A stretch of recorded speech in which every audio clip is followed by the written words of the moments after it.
If you have skin cancer, specifically basal or squamous cell carcinoma, before you undergo Mohs surgery, watch these videos to learn about IG-SRT, image-guided superficial radiation therapy, a better alternative for almost everyone. You can treat your skin cancer and still look great. Hi, I'm Dr. Bob Haber here at Haber Dermatology in Beachwood, Ohio, and I'm here with George. George has a skin cancer, two skin cancers actually, one on the left cheek and one on the scalp, and he's about to begin a round of IG-SRT, or image-guided superficial radiation therapy, as an alternative to the Mohs procedure. Now, George also had two additional cancers last year on each side of his nose that was treated, so he's going through his second round. George, tell us why you chose IG-SRT instead of the more invasive Mohs procedure.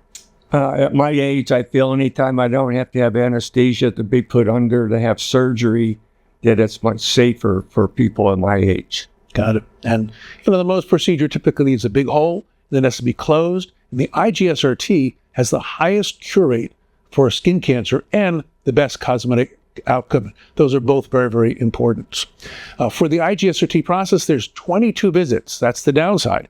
A simulation visit, that's today, where no treatment is administered, but we determine the treatment parameters and set up some safety protocols.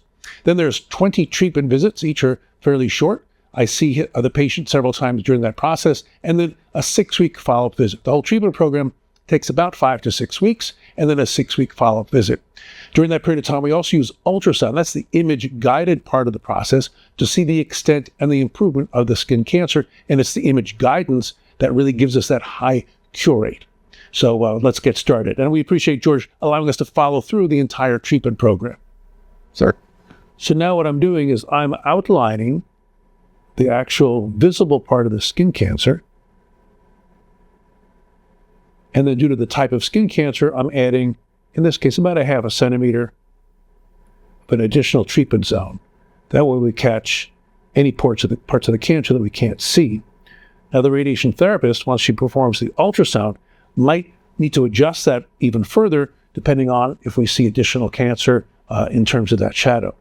But that's what we do today. The radiation therapist then performs the first ultrasound evaluation and confirms that the depth and features of the skin cancer will be effectively treated as planned. She fabricates and applies a lead shield and other protective materials to ensure that only the cancer receives radiation, determines the proper position of the radiation device, and carefully documents all the final settings so they can be reproduced for all treatment sessions. And that concludes the simulation visit. This is the first treatment day where all the parameters determined at the simulation visit are applied. This visit is very quick, taking only a few minutes. This is the 5th visit and the first of 4 clinical evaluations performed during the treatment. We make sure the patient understands what's happening and has an opportunity to ask questions. There's just a hint of redness on the cheek, and the scalp still shows skin disruption from the cancer. This is the 10th treatment day and the second of the evaluation visits. The redness is more pronounced on the cheek, and the scalp site is showing some redness around the cancer site. Here we are at the 15th treatment day and the 3rd clinical assessment. The redness remains pronounced on the cheek, and the scalp site is showing more redness around the cancer site. And here we are at the last treatment day and the 4th clinical assessment. Redness on the cheek is starting to improve, and the scalp is improving nicely. All right, so now we're at the 6-week follow-up visit. George's 2 areas of skin cancer, the cheek and the back of the scalp, both look terrific. Ultrasound changes show dramatic improvement, and ultrasound will continue to improve over time. And every year we will repeat the ultrasound to demonstrate continued clearance. As a reminder, this was the cheek area before treatment, during treatment, and after treatment. And this is the cancer in the back of the scalp before treatment, during treatment, and after treatment. Now let's look at the ultrasound images. This is the cheek prior to treatment. All the dark areas represent cancer, and this is today, showing all those areas beautifully filled in with healthy tissue. This is the scalp before treatment, with severely disrupted skin and lots of cancerous changes, and this is today, showing complete normalization of the treated area. So now we're going to bring that camera up close to show what the treated area actually looks like at the 6-week mark. This was the cheek area.